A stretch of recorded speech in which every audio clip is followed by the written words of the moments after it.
Capítulo 3. Espíritos em condições medianas. Joseph Bré, falecido em 1840 e evocado em Bordeaux por sua neta em 1862. O homem honesto segundo Deus ou segundo os homens. 1. Caro avô, podeis dizer-me como vos encontrais no mundo dos espíritos, dando-me quaisquer pormenores úteis ao nosso progresso? Resposta: tudo o que quiseres, querida filha. Eu expio a minha descrença, porém grande é a bondade de Deus que atende às circunstâncias. Sofro, mas não como poderias imaginar. É o desgosto de não ter melhor aproveitado o tempo aí na terra. 2. Como? Pois não vivestes sempre honestamente? Resposta: sim, no juízo dos homens, mas há um abismo entre a honestidade perante os homens e a honestidade perante Deus. E uma vez que desejas instruir-te, procurarei a diferença. Aí, entre vós, é reputado honesto aquele que respeita as leis do seu país, respeito arbitrário para muitos. Honesto é aquele que não prejudica o próximo ostensivamente, embora lhe arranque muitas vezes a felicidade e a honra, visto o Código Penal e a opinião pública não atingirem o culpado hipócrita. Em podendo fazer gravar na pedra do túmulo um epitáfio de virtude, julgam muitos terem pago sua dívida à humanidade. Erro. Não basta, para ser honesto perante Deus, ter respeitado as leis dos homens. É preciso, antes de tudo, não haver transgredido as leis divinas. Honesto aos olhos de Deus será aquele que, possuído de abnegação e amor, consagre a existência ao bem, ao progresso dos seus semelhantes, aquele que, animado de um zelo sem limites, for ativo na vida, ativo no cumprimento dos deveres materiais, ensinando e exemplificando aos outros o amor ao trabalho, ativo nas boas ações, sem esquecer a condição de servo ao qual o Senhor pedirá contas, um dia, do emprego do seu tempo. Ativo, finalmente, na prática do amor de Deus e do próximo. Assim, o homem honesto perante Deus deve evitar cuidadoso as palavras mordazes, veneno oculto sob flores, que destrói reputações e acabrunha o homem, muitas vezes cobrindo-o de ridículo. O homem honesto, segundo Deus, deve ter sempre cerrado o coração a quaisquer germens de orgulho, de inveja, de ambição. Deve ser paciente e benévolo para com os que o agredirem. Deve perdoar do fundo da alma, sem esforços e, sobretudo, sem ostentação, a quem quer que o ofenda. Deve, enfim, praticar o preceito conciso e grandioso que se resume no amor de Deus sobre todas as coisas e do próximo como a si mesmo. Eis aí, querida filha, aproximadamente o que deve ser o homem honesto perante Deus. Pois bem, tê-lo-ia eu sido? Não. Confesso sem corar que faltei a muitos desses deveres, que não tive a atividade necessária, que o esquecimento de Deus impeliu-me a outras faltas, as quais, por não serem passíveis às leis humanas, nem por isso deixam de ser atentatórias à lei de Deus. Compreendendo-o, muito sofri, e assim é que hoje espero mais consolado a misericórdia desse Deus de bondade, que perscruta o meu arrependimento. Transmite, cara filha, repete tudo o que aí fica a quantos tiverem a consciência onerada, para que reparem suas faltas à força de boas obras, a fim de que a misericórdia de Deus se estenda por sobre eles. Seus olhos paternais lhes calcularão as provações, sua mão potente lhes apagará as faltas. Senhora Helene Michel, jovem de 25 anos, falecida subitamente no lar, sem sofrimentos, sem causa previamente conhecida. Rica e um tanto frívola, a leviandade de caráter predispunha-a mais para as futilidades da vida do que para as coisas sérias. Não obstante, possuía um coração bondoso e era dócil, afetuosa e caritativa. Evocada 3 dias após a morte, por pessoas conhecidas, exprimia-se assim: não sei onde estou, que turbação me cerca. Chamaste-me e eu vim. Não compreendo porque não estou em minha casa. Lamentam a minha ausência, quando presente estou, sem poder fazer-me reconhecida. Meu corpo não mais me pertence, e, no entanto, eu lhe sinto a algidez. Quero deixá-lo, e mais a ele me prendo, sempre. Sou como que 2 personalidades. Oh, quando chegarei a compreender o que comigo se passa? É necessário que vá lá ainda, meu outro eu, que lhe sucederá na minha ausência? Adeus. Nota: o sentimento da dualidade que não está ainda destruído por uma completa separação é aqui evidente. Caráter volúvel, permitindo-lhe a posição e a fortuna, a satisfação de todos os caprichos. Deveria igualmente favorecer as tendências de leviandade. Não admira, pois, tenha sido lento o seu desprendimento, a ponto de 3 dias após a morte sentir-se ainda ligada ao invólucro corporal. Mas, como não possuísse vícios sérios e fosse de boa índole, essa situação nada tinha de penosa e não deveria prolongar-se por muito tempo. Evocada novamente depois de alguns dias, as suas ideias estavam já muito modificadas. Eis o que disse: obrigada por haver desorado por mim. Reconheço a bondade de Deus que me subtraiu aos sofrimentos e apreensões consequentes ao desligamento do meu espírito. A minha pobre mãe será dificílimo resignar-se, entretanto será confortada. E o que a seus olhos constitui sensível desgraça era fatal e indispensável para que as coisas do céu se lhe tornassem no que devem ser. Tudo. Estarei ao seu lado até o fim da sua provação terrestre, ajudando-a a suportá-la. Não sou infeliz, porém, muito tenho ainda a fazer para aproximar-me da situação dos bem-aventurados. Pedirei a Deus me conceda voltar a essa terra para a reparação do tempo que aí perdi nesta última existência. A fé vos ampare, meus amigos. Confiai na eficácia da prece, mormente quando partida do coração. Deus é bom. Pergunta: levastes muito tempo a reconhecer-vos?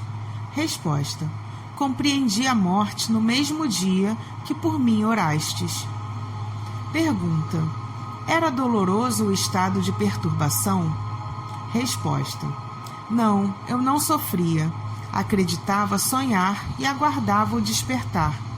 Minha vida não foi isenta de dores, mas todo ser encarnado nesse mundo deve sofrer. Resignando-me à vontade de Deus, a minha resignação foi por ele levada em conta.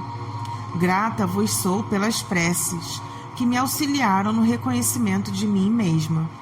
Obrigada. Voltarei sempre com prazer. Adeus, Helene. O Marquês de Saint-Pol, falecido em 1860 e evocado a pedido de sua irmã, consoror da Sociedade de Paris, em 16 de maio de 1861. 1. Evocação. Resposta: eis-me aqui. 2. Vossa irmã pediu-nos para evocar-vos. pois, conquanto seja médium, não está ainda bastante desenvolvida. Resposta: responderei da melhor forma possível. 3. Em primeiro lugar, ela deseja se sois feliz. Resposta: estou na erraticidade, estado transitório que não proporciona nem felicidade nem castigo absolutos. 4. Permanecestes por muito tempo inconsciente do vosso estado? Resposta: estive muito tempo perturbado e só voltei a mim para bendizer da piedade dos que, lembrando-se de mim, por mim oraram. 5. E podeis precisar o tempo dessa perturbação? Resposta: não. Quais os parentes que reconhecestes primeiro? Resposta: minha mãe e meu pai, os quais me receberam ao despertar, iniciando-me na nova vida.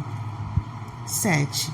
A que atribuir o fato de parecer que nos últimos extremos da moléstia confabuláveis com as pessoas caras da terra? Resposta: ao conhecimento antecipado pela revelação do mundo que viria a habitar.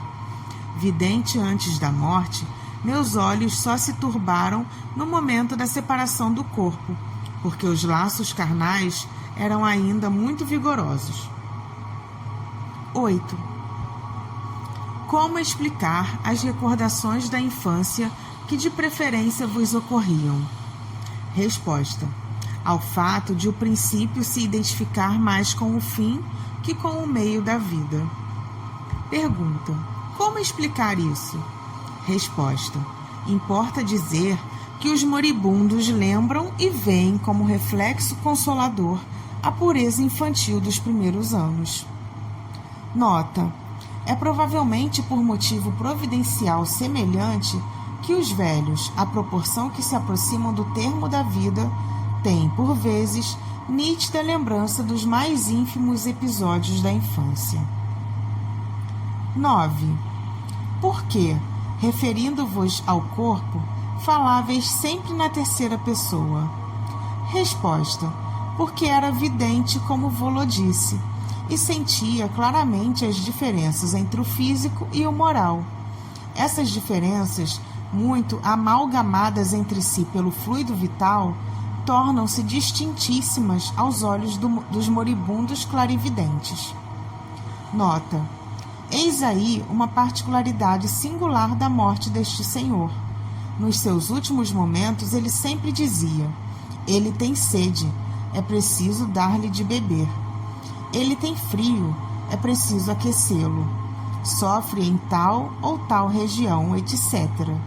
E quando se lhe dizia: mas sois vós que tendes sede? Respondia: não, é ele. Aqui ressaltam perfeitamente as duas existências. O eu pensante está no espírito e não no corpo. O espírito, em parte desprendido, considerava o corpo outra individualidade, que, a bem dizer, não lhe pertencia. Era, portanto, ao seu corpo que se fazia mister descedentar, e não a ele, espírito. Este fenômeno nota-se também em alguns sonâmbulos. 10. O que dissestes sobre a erraticidade do vosso espírito e sua respectiva perturbação levaria a duvidar da vossa felicidade, ao contrário do que se poderia inferir das vossas qualidades. Ademais, há espíritos errantes felizes e infelizes. Resposta: estou num estado transitório. Aqui, as virtudes humanas passam a ter seu justo valor. Certo, este estado é 1000 vezes preferível ao da minha encarnação terrestre, mas porque alimentei sempre aspirações ao verdadeiramente bom e belo. Minha alma não ficará satisfeita, senão quando se alçar aos pés do Criador. Senhor Cardon, médico. Passara uma parte da sua vida na marinha mercante, como médico de navio baleeiro, adquirindo em tal ambiente ideias um tanto materialistas. Recolhido à cidade de Jota, exerceu aí a modesta profissão de médico da roça. Havia algum tempo adquirira a certeza de estar afetado de urna hipertrofia do coração, e sabendo a moléstia incurável, deixava-se abater pela perspectiva da morte, num estado de melancolia inconsolável. Predisse o dia certo do falecimento com antecipação de cerca de 2 meses, e, chegado o momento, ele reuniu a família para dizer-lhe o último adeus. Estando abeirados do seu leito a esposa, a mãe, os 3 filhos e outros parentes, quando a primeira tentava erguê-lo, ele prostrou-se, tornando-se de um roxo lívido e fechando os olhos, pelo que foi julgado morto. A esposa colocou-se então de permeio para ocultar aos filhos esse espetáculo. Minutos depois, o doente reabriu os olhos. Sua fisionomia, por assim dizer, iluminada, tomou radiante expressão de beatitude e ele exclamou: ó, meus filhos, belo, sublime, ó, a morte, que benefício, que coisa suave! Morto, senti minha alma elevar-se bem alta, porém, Deus me permitiu voltar-se para dizer-vos: não lamenteis a minha morte, que é a libertação. Ah, que eu não posso descrever-vos a magnificência de tudo quanto vi, as impressões que experimentei, mas não podereis compreendê-las. Ó, meus filhos, comportai-vos sempre de modo a merecer esta inefável felicidade reservada aos homens de bem. Vivei conformemente aos preceitos da caridade. Do que tiverdes, dai uma parte aos necessitados. Minha querida mulher, deixo-te numa posição pouco lisonjeira. Temos dívidas a receber, mas eu te conjuro a não atormentares aos nossos devedores. Se estiverem em apuros, espera que possam pagar. E aos que não o puderem fazer, perdoa-lhes. Deus te recompensará. Tu, meu filho, trabalha para manteres tua mãe. Sê honesto sempre e guarda-te de fazer algo que possa manchar a nossa família. Toma esta cruz, herança de minha mãe. Não a deixeis nunca, e oxalá te recorde ela sempre os meus derradeiros conselhos. Meus filhos, ajudai-vos mutuamente, para que a boa harmonia reine entre vós. Não sejais vaidosos nem orgulhosos. Perdoai aos vossos inimigos, se quiserdes que Deus vos perdoe. Depois, fazendo-os chegar a si, tomou-lhes as mãos, acrescentando: filhos, eu vos abençoo. E seus olhos cerraram-se, desta vez para sempre. Seu rosto, porém, conservou uma expressão tão imponente que até ao momento de ser amortalhado, numerosa turba veio contemplá-lo, tomada de admiração. Tendo-nos um amigo da família fornecido estes pormenores assaz interessantes, lembramo-nos que a evocação podia tornar-se instrutiva a todos nós e útil ao próprio espírito. 1. Evocação.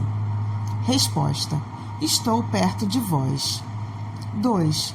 Relataram-nos as circunstâncias em que se deu a vossa passagem, e ficamos cheios de admiração. Quereis ter a bondade de nos descrever ainda mais minuciosamente o que vistes, no intervalo do que poderíamos denominar as vossas 2 mortes? Resposta: o que vi. E poderíeis compreendê-lo? Não sei, como não encontraria expressões apropriadas à compreensão do que pude ver durante os instantes em que me foi possível deixar o envoltório mortal. 3. E sabeis em que lugar estivestes? Seria longe da Terra, em outro planeta ou no espaço? Resposta: o espírito não mede distâncias, nem lhes conhece o valor como a vós acontece. Arrebatado por não sei que agente maravilhoso, eu vi os esplendores de um céu, desses que só em sonho podemos imaginar. Esse percurso, através do infinito, fazia-se com celeridade tal que eu não pude precisar os instantes nele empregados pelo meu espírito. 4. E fruís atualmente a felicidade que entrevistes? Resposta: não. Bem desejaria poder fruí-la, mas Deus não deveria recompensar-me de tal maneira. Revoltei-me muitas vezes contra os pensamentos abençoados que o coração me ditava, e a morte parecia-me uma injustiça. Médico incrédulo, eu havia assimilado na arte de curar uma aversão profunda à segunda natureza, que é o nosso impulso inteligente, divino. Para mim, a imortalidade da alma não passava de ficção própria para seduzir as naturezas pouco instruídas, embora o nada me espantasse, maldizendo o misterioso agente que atua perenemente. A filosofia desviara-me sem que eu desse por isto, da compreensão da grandeza do Eterno, que sabe distribuir a dor e a alegria para ensino da humanidade. 5. Logo após o definitivo desprendimento, reconhecestes o vosso estado? Resposta: não. Eu só me reconheci durante a transição que o meu espírito experimentou para percorrer a etérea região. Isto, porém, não ocorreu imediatamente, sendo-me precisos alguns dias para o meu despertar. Deus concedera-me uma graça, em razão do que vos vou explicar. A minha primitiva descrença não mais existia. Tornara-me crente antes da morte, depois de haver cientificamente sondado com gravidade a matéria que me atormentava, de não haver encontrado ao fim das razões terrestres senão a razão divina, que me inspirou e consolou, dando-me coragem mais forte que a dor. Assim, bendizia o que a amaldiçoara, encarava a morte como uma libertação. A ideia de Deus é grande como o mundo. Oh, que supremo consolo na prece, que nos enternece e comove. Ela é o elemento mais positivo da nossa natureza imaterial.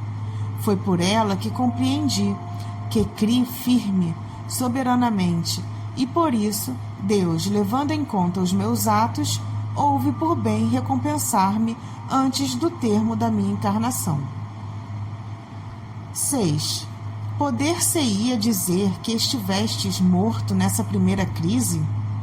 Resposta: sim e não. Tendo o espírito abandonado o corpo, naturalmente a carne extinguia-se. Entretanto, retomando posse da morada terrena, a vida voltou ao corpo, que passou por uma transição, por um sono.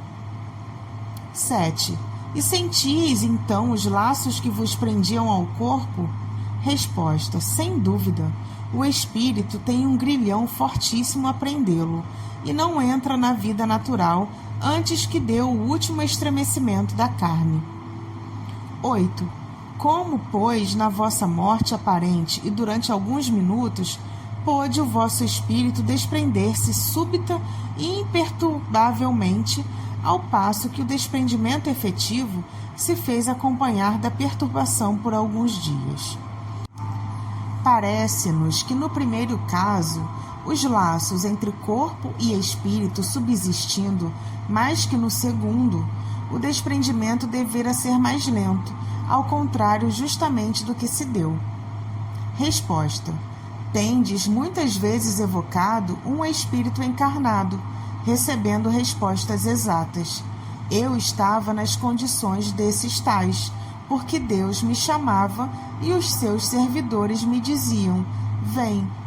Obedeci, agradecendo-lhe o favor especial que houve por bem conceder-me para que pudesse entrever, compreendendo-a a sua infinita grandeza. Obrigado a vós, que antes da morte real me permitistes doutrinar os meus, para que façam boas e justas encarnações. 9. Donde provinham as belas palavras que após o despertar dirigistes à vossa família? Resposta: eram o reflexo do que tinha visto e ouvido. Os bons espíritos inspiravam-me a linguagem e davam fulgor à minha fisionomia. 10.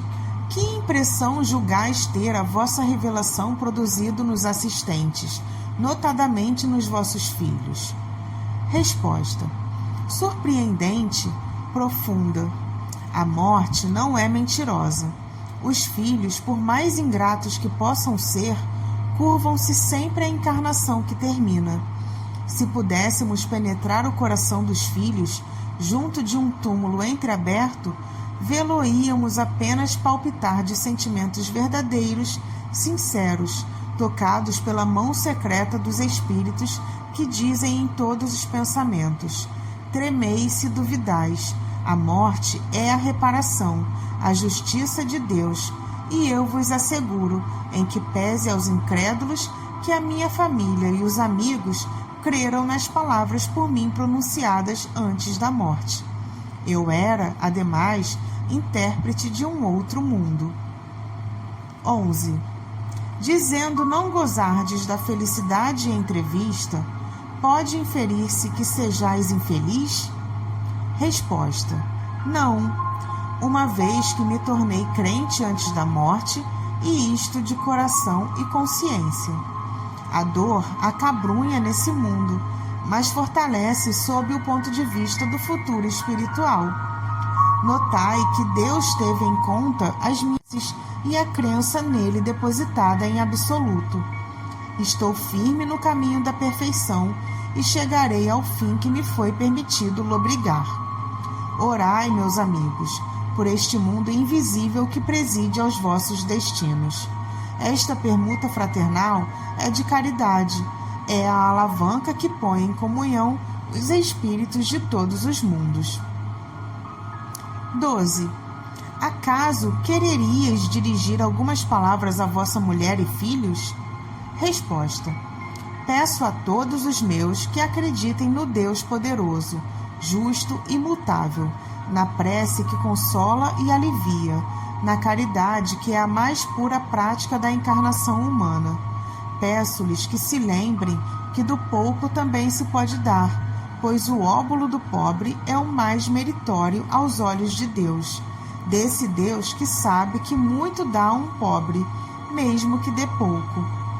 O rico precisa dar muito e repetidamente para merecer outro tanto. O futuro é a caridade, a benevolência em todos os atos.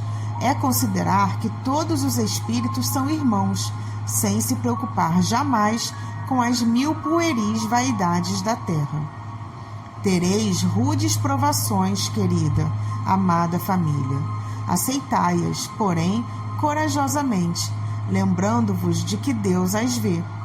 Repeti a miúde esta prece: Deus de amor e bondade, que tudo faculta e sempre, dá-nos força superior a todas as vicissitudes, torna-nos bons, humildes e caridosos, pequenos pela fortuna e grandes de coração. Permite que seja espírita o nosso espírito na terra, a fim de melhor te compreendermos e te amarmos.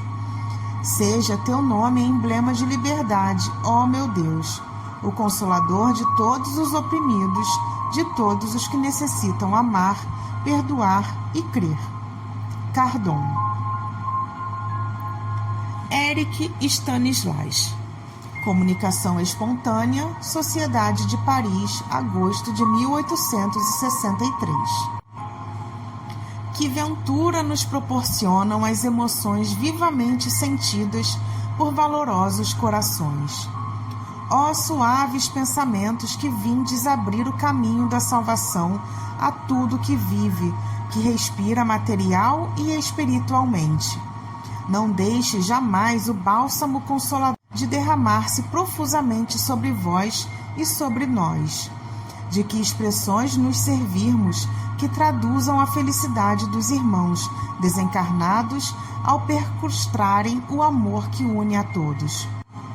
Ah, irmãos, quanto bem por toda parte, que de sentimentos suaves, elevados e simples como vós, como a vossa doutrina, sois chamados a implantar ao longo da estrada a percorrer. Mas também quanto vos será outorgado antes mesmo de terdes adquirido direitos. Assisti a tudo quanto se passou esta noite. Ouvi, compreendi e vou procurar a meu nuto cumprir o meu dever e instruir a classe dos espíritos imperfeitos. Ouvi.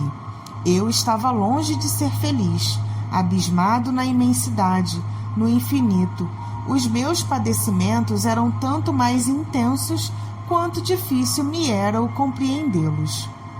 Bendito seja Deus que me permitiu vir a um santuário que não pode ser franqueado impunemente pelos maus. Amigos, quanto vos agradeço, quanto de forças entre vós recobrei. Ó homens de bem, reuni-vos constantemente, estudai, uma vez que não podeis duvidar dos frutos das reuniões sérias. Os espíritos que têm muito ainda a aprender, os que ficam voluntariamente inativos, preguiçosos e esquecidos dos seus deveres, podem encontrar-se, em virtude de circunstâncias fortuitas ou não, aí entre vós. E então, fortemente tocados, quantas vezes lhes é dado, reconhecendo-se, entreverem o fim, o objetivo cobiçado, ao mesmo tempo que procurarem, fortes pelo exemplo que lhes dais, os meios de fugir ao penoso estado que os avassala. Com grande satisfação, me constituo intérprete das almas sofredoras, porquanto é a homens de coração que me dirijo, na certeza de não ser repelido. Ainda uma vez aceitai, pois, homens generosos, a expressão do meu reconhecimento em particular, e em geral, de todos a quem tanto bem tendes feito, talvez sem o saberdes. Eric Stanislas. O Guia do Médium. Meus filhos, este é um espírito que sofreu por muito tempo, transviado do bom caminho. Agora compreendeu os seus erros, arrependeu-se e volveu os olhos para o Deus que negara. A sua posição não é a de um feliz, porém ele aspira à felicidade e não mais sofre. Deus permitiu-lhe esta audição para que desça depois a uma esfera inferior, a fim de instruir e estimular o progresso de espíritos que, como ele, transgrediram a lei. É a reparação que lhe compete. Afinal, ele conquista a cidade porque tem força de vontade. Senhora Ana Belleville. Jovem mulher falecida aos 35 anos de idade após cruel enfermidade. Vivaz, espirituosa, dotada de inteligência rara, de meticuloso critério e eminentes qualidades morais. Esposa e mãe de família devotada, ela possuía, ao demais, uma integridade de caráter pouco comum e uma fecundidade de recursos que a trazia sempre a coberto das mais críticas eventualidades da existência. Sem guardar ressentimento das pessoas de quem poderia queixar-se, estava sempre pronta a prestar-lhes oportuno serviço. Intimamente ligados à sua pessoa desde longos anos, podemos acompanhar todas as fases da sua existência, bem como todas as peripécias do seu fim.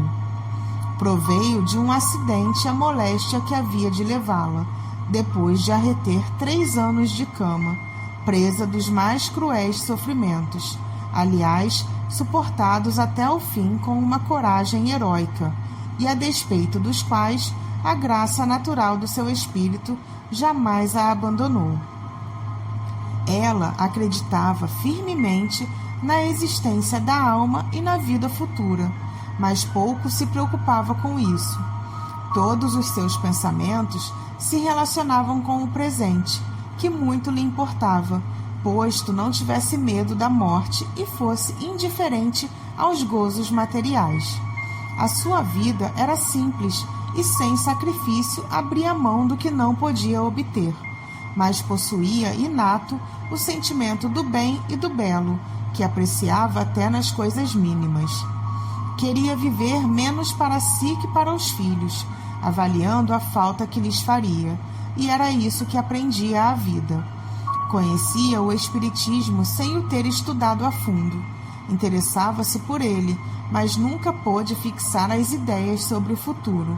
Este era para ela uma realidade, mas não lhe deixava no espírito uma impressão profunda.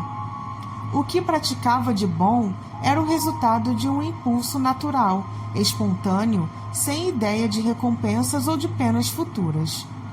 De há muito era desesperador o seu estado e iminente o desenlace, circunstância que ela própria não ignorava.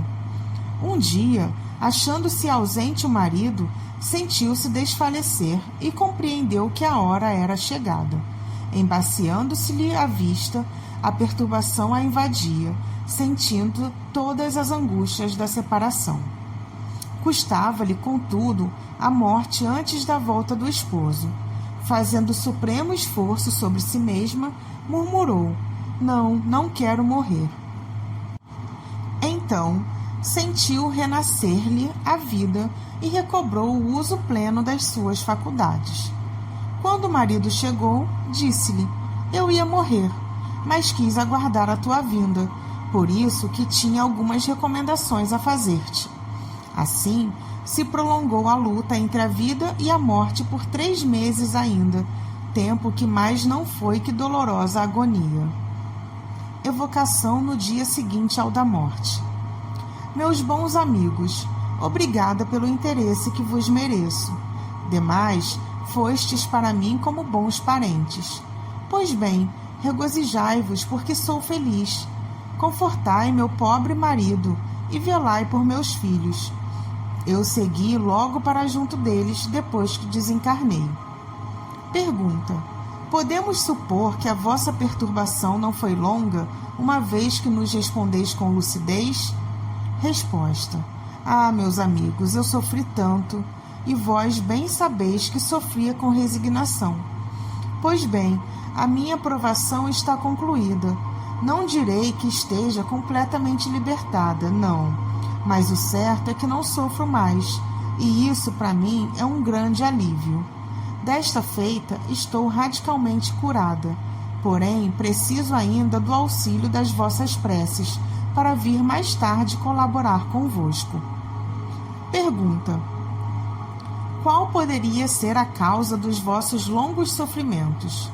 Resposta: um passado terrível, meu amigo. Pergunta: podeis revelar-nos esse passado? Resposta: deixai que eu esqueça um pouco. Paguei-o tão caro. 1 mês depois da morte. Pergunta: agora que deveis estar completamente desprendida e que melhor nos reconheceis, muito estimaríamos ter convosco uma palestra mais explícita. Podereis, por exemplo, dizer-nos qual a causa da vossa prolongada agonia? Estivestes durante 3 meses entre a vida e a morte. Resposta: obrigada, meus amigos, pela vossa lembrança, como pelas vossas preces. Quão salutares me foram estas e como concorreram para a minha libertação. Tenho ainda a necessidade de ser confortada. Continuai a orar por mim.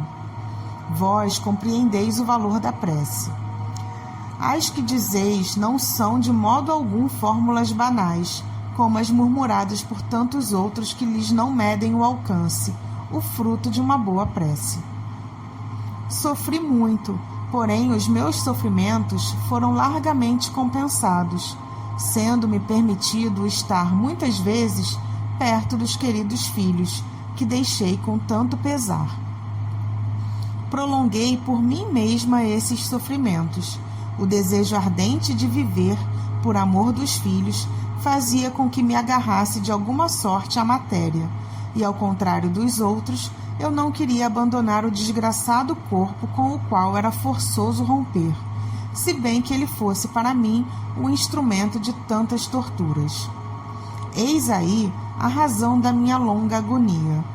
Quanto à moléstia e aos padecimentos decorrentes, eram expiação do passado, uma dívida a mais que paguei. Ah, meus bons amigos, se eu vos tivesse ouvido, quanta mudança na minha vida atual! Que alívio experimentaria nos últimos momentos, e quão fácil teria sido a separação, se em vez de a contrariar, eu me tivesse abandonado confiadamente à vontade de Deus, à corrente que me arrastava. Mas, em lugar de volver os olhos ao futuro que me aguardava, eu apenas via o presente que ia deixar. Quando houver de voltar à terra, serei espírita, vou-lo afirmo. Que ciência sublime! Assisto constantemente às vossas reuniões e aos conselhos que vos são transmitidos. Se eu, quando na terra, pudesse compreendê-los, os meus sofrimentos teriam sido atenuados. A ocasião não tinha chegado. Hoje, compreendo a bondade e a justiça de Deus, conquanto não me encontre suficientemente adiantada para despreocupar-me das coisas da vida. Meus filhos principalmente me atraem, não mais para animá-los, porém para velar por eles, inculcando-lhes o caminho que o Espiritismo traça neste momento. Sim, meus bons amigos, eu tenho ainda graves preocupações, entre as quais avulta aquela da qual depende o futuro dos meus filhos. Pergunta: podeis ministrar-nos quaisquer informações sobre o passado que deplorais? Resposta: ah, meus bons amigos, estou pronta a confessar-me. Eu tinha desprezado o sofrimento alheio, vendo indiferente os sofrimentos da minha mãe, a quem chamava doente imaginária. Por não vê-la de cama, supunha que não sofresse e zombava dos seus queixumes. Eis como Deus castiga. 6 meses depois da morte.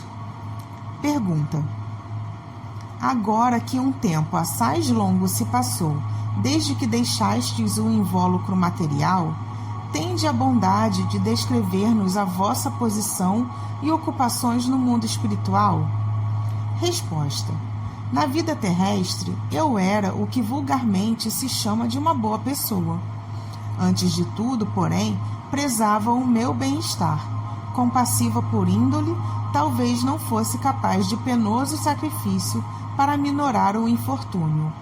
Hoje, tudo mudou, e posto seja sempre a mesma, o eu de outrora modificou-se. Ganhei com a modificação e vejo que não há nem categorias nem condições além do mérito pessoal, no mundo dos invisíveis, onde um pobre caridoso e bom se sobreleva ao rico que humilhava com a sua esmola. Vê-lo especialmente pelos que se afligem com tormentos familiares, com a perda de parentes ou de fortuna. A ação é reanimá-los e consolá-los, e com isso me sinto feliz. Ana. Importante questão decorre dos fatos supramencionados. Eila. Poderá uma pessoa, por esforço da própria vontade, retardar o momento de separação da alma do corpo? Resposta do Espírito Seu Luís. Resolvida afirmativamente, sem restrições, esta questão poderia dar lugar a consequências falsas. Certamente, em dadas condições, pode um espírito encarnado prolongar a existência corporal a fim de terminar instruções indispensáveis, ou, ao menos por ele como tais, julgadas. É uma concessão que se lhe pode fazer, como no caso vertente, além de muitos outros exemplos. Esta dilação de vida não pode, porém, deixar de ser breve, visto como é defeso ao homem inverter a ordem das leis naturais, bem como retornar de modo próprio à vida, desde que ela tenha atingido o seu termo. É uma sustação momentânea apenas. Preciso é, no entanto, que da possibilidade do fato não se conclua a sua generalidade, tampouco que dependa de cada qual prolongar por este modo a sua existência. Como provação para o espírito ou no interesse de missão a concluir, os órgãos depauperados podem receber um suplemento de fluido vital que lhes permita prolongar de alguns instantes a manifestação material do pensamento. Estes casos são excepcionais e não fazem regra.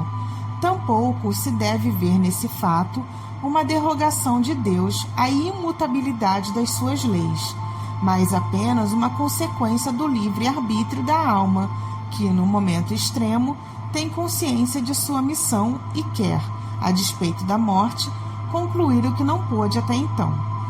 Às vezes, pode ser também uma espécie de castigo infligido ao espírito duvidoso do futuro, esse prolongamento de vitalidade com o qual tem necessariamente de sofrer.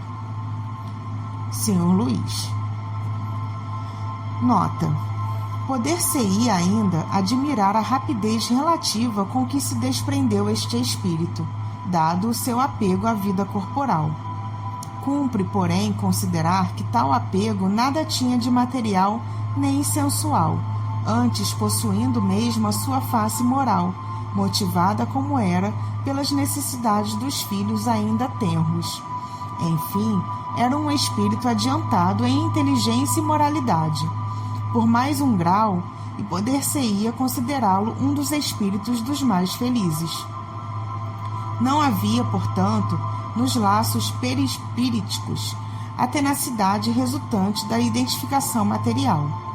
Pode dizer-se que a vida, debilitada por longa enfermidade, apenas se prendia por tênues fios que ele desejava impedir se rompessem. Contudo, a sua resistência foi punida com a dilação dos sofrimentos concernentes à própria moléstia, e não com a dificuldade do desprendimento. Assim realizado este, eis porque a perturbação foi breve. Um outro fato igualmente importante decorre desta, como da maior parte das evocações feitas em épocas diversas, mais ou menos distantes da morte. É a transformação gradual das ideias do espírito, cujo progresso se traduz não por melhores sentimentos, mas por uma apreciação mais justa das coisas. O progresso da alma na vida espiritual é, portanto, um fato demonstrado pela experiência. A vida corporal é a praticagem desse progresso, a demonstração das suas resoluções, o cadinho em que ele se depura.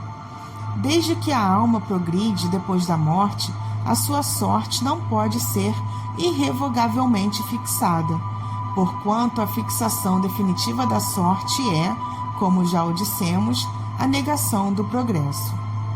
E não podendo coexistir simultaneamente as duas coisas, resta a que tem por si a sanção dos fatos e da razão.